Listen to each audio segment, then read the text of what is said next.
여러분, 지금 이 순간에도 여러분의 주머니 속돈의 가치가 변하고 있다는 사실을 알고 계십니까? 어제 산 1,000원짜리 사과가 오늘 2,000원이 된다면 그건 사과값이 오른 걸까요? 아니면 내 돈의 가치가 떨어진 걸까요? 우리는 이것을 환율이라 부릅니다.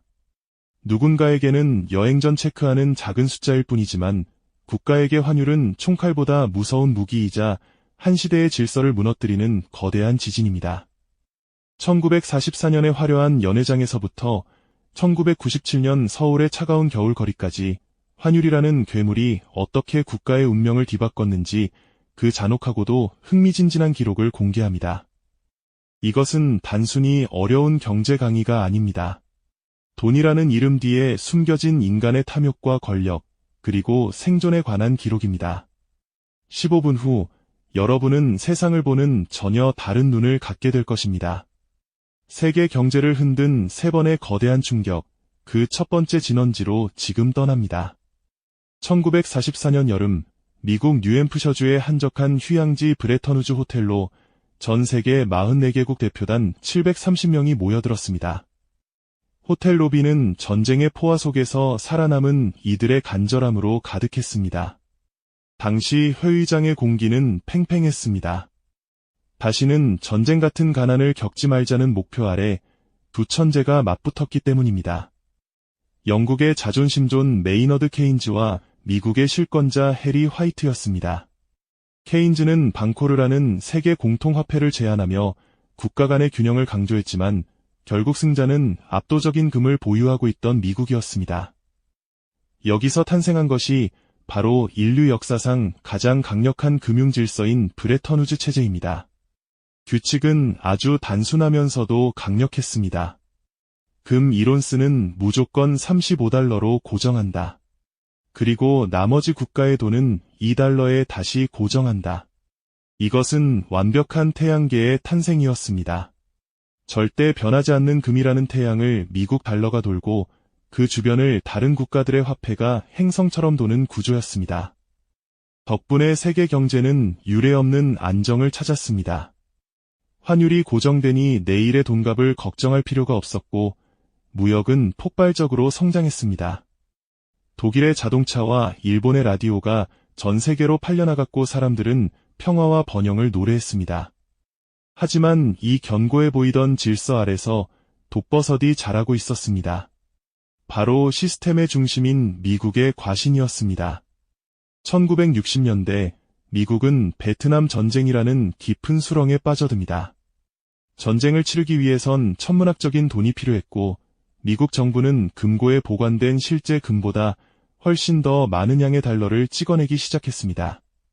약속된 금은 한정되어 있는데 세상에는 종이 돈이 넘쳐나기 시작한 것입니다. 이때 프랑스의 샤를 드골 대통령이 날카로운 의문을 제기합니다. 미국 너희 금고에 진짜 금이 있긴 한 거야? 드골은 말로만 경고한 것이 아니었습니다. 실제로 프랑스 중앙은행의 달러 보따리를 군함에 실어 뉴욕항으로 보냈습니다. 그리고 당당히 요구했죠. 우리가 가진 달러를 당장 실제 금괴로 바꿔줘. 미국의 금 보유고는 순식간에 반토막 났고 미국의 약속은 공수표가 되어갔습니다. 결국 1971년 8월 15일 일요일 밤 리처드 닉슨 대통령은 TV 카메라 앞에서 전 세계를 향해 배신의 선언을 합니다. 나는 오늘 재무장관에게 달러를 금으로 바꿔주는 일을 중단하라고 지시했습니다. 닉슨 쇼크라 불리는 이 선언으로 27년간 세계를 지탱해온 금과 달러의 연결고리는 단숨에 끊어졌습니다. 고정된 항구가 사라지자 세계 경제는 변동 환율제라는 거칠고 예측 불가능한 바다로 내던져졌습니다. 세월이 흘러 1980년대 초반 미국은 강력한 달러 가치 때문에 이번엔 무역 적자로 신음합니다. 일본의 소니 워크맨과 도요타 자동차가 미국 거리를 완전히 점령했고 미국의 자동차 공장들은 줄줄이 문을 닫아 러스트벨트라는 슬픈 별명이 생겼습니다. 정치적 압박이 거세지자 미국은 다시 한번 판을 뒤흔들 극적인 카드를 꺼내듭니다. 1985년 9월 22일 뉴욕 맨해튼의 플라자 호텔 밀실에 세계 5대 강대국 재무장관들이 비밀리에 모였습니다. 미국은 강압적으로 요구했습니다. 일본 엔화와 서독 마르크화의 가치를 인위적으로 올려라. 그래야 우리 물건이 팔린다. 이것이 플라자 합의입니다. 발표 직후 엔화 가치는 폭포수처럼 솟구쳤고 1달러에 240엔 하던 환율은 순식간에 120엔대로 떨어졌습니다. 일본 수출 기업들에게는 사형 선고나 다름없었습니다. 똑같은 물건을 팔아도 손에 쥐는 돈이 절반으로 줄어든 것입니다. 일본 정부는 급한 불을 끄기 위해 금리를 대폭 낮추고 돈을 풀었지만 그 돈은 생산적인 투자가 아닌 부동산과 주식시장으로 몰려가 거대한 거품을 만들었습니다. 도쿄의 땅값을 다 합치면 미국 전체를 살 수 있다는 기괴한 환상이 만들어낸 비극의 서막이었습니다. 환율이라는 괴물은 이제 1990년대 아시아의 신흥국들을 향해 입을 벌리기 시작했습니다. 태국, 인도네시아, 말레이시아 등 이른바 아시아의 호랑이들은 겉으론 눈부신 성장을 기록했지만 안으로는 막대한 단기 외채와 부실한 금융구조라는 치명적인 약점을 안고 있었습니다. 국제 투기 자본과 헤지펀드들은 이 틈을 놓치지 않고 대대적인 공격을 시작했습니다. 1997년 여름 태국 바트와의 가치가 폭락하며 아시아 전역에 경제 지진이 발생했습니다.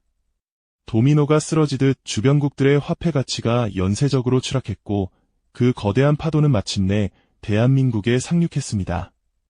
1달러에 800원대이던 환율이 불과 몇 달 만에 2,000원 가까이 치솟았습니다. 원화 가치가 휴지 조각이 되면서 국가 부도라는 최악의 상황이 현실이 되었습니다. 평생의 일터였던 직장에서 쫓겨난 이들이 거리에 넘쳐났고 한강의 기적이라 불리던 대한민국의 자부심은 산산조각 났습니다. 정부는 결국 IMF에 구제금융을 신청하는 굴욕적인 선택을 했습니다. 하지만 그 절망의 끝에서 대한민국 국민들은 전 세계를 경악하게 만든 놀라운 장면을 연출했습니다. 바로 금 모으기 운동이었습니다. 나라의 빚을 갚기 위해 장롱 속에 간직했던 결혼반지와 아이의 돌반지까지 들고 시민들이 은행 앞에 길게 줄을 섰습니다. 환율이라는 보이지 않는 칼날이 국가의 자존심을 베었을 때 그 상처를 봉합한 것은 거대 담론이 아닌 평범한 사람들의 눈물과 땀방울이었습니다. 환율은 한 국가를 벼랑 끝으로 내몰기도 하지만 그 위기를 극복하는 것은 결국 보이지 않는 위대한 국민들의 힘이라는 사실을 증명한 사건이었습니다. 브레턴 우즈의 화려한 연회장에서부터 IMF의 뼈아픈 교훈까지 우리는 환율이 뒤흔든 거대한 역사의 줄기를 따라왔습니다. 여러분은 이 여정에서 무엇을 보셨습니까? 환율은 단순히 두 나라 돈의 교환 비율을 나타내는 숫자가 아닙니다. 그것은 때로는 평화와 번영의 기반이 되고 때로는 한 국가의 경제 주권을 뒤흔드는 무서운 무기가 되며 우리 모두의 삶에 직접적인 영향을 미치는 힘 그 자체입니다. 지금 이 순간에도 세계 강대국들은 자신들의 이익을 위해 보이지 않는 환율 전쟁을 멈추지 않고 있습니다. 환율의 흐름을 이해한다는 것은 단순히 재테크 지식을 쌓는 것을 넘어 거대한 경제의 파도 속에서 내 자산과 가족의 삶을 지킬 수 있는 최소한의 방패를 갖는 일입니다. 역사는 늘 반복되지만 그 파도를 타는 사람과 파도에 휩쓸리는 사람의 결과는 완전히 다릅니다. 오늘 우리가 함께 살펴본 환율의 연대기가 여러분의 경제적 해안을 넓히는 소중한 밑거름이 되었길 바랍니다. 세상을 움직이는 보이지 않는 힘에 대해 깨닫는 것, 그것이 바로 경제적 자유로 가는 첫걸음입니다. 오늘 영상이 유익하셨다면 구독과 좋아요를 통해 저희의 다음 여정에도 함께해 주시기 바랍니다. 다음 시간에는 더 날카로운 통찰과 흥미진진한 경제 이야기로 찾아뵙겠습니다. 긴 시간 함께해 주셔서 감사합니다. 시청해 주신 여러분의 내일이 오늘보다 더 풍요롭기를 진심으로 응원합니다.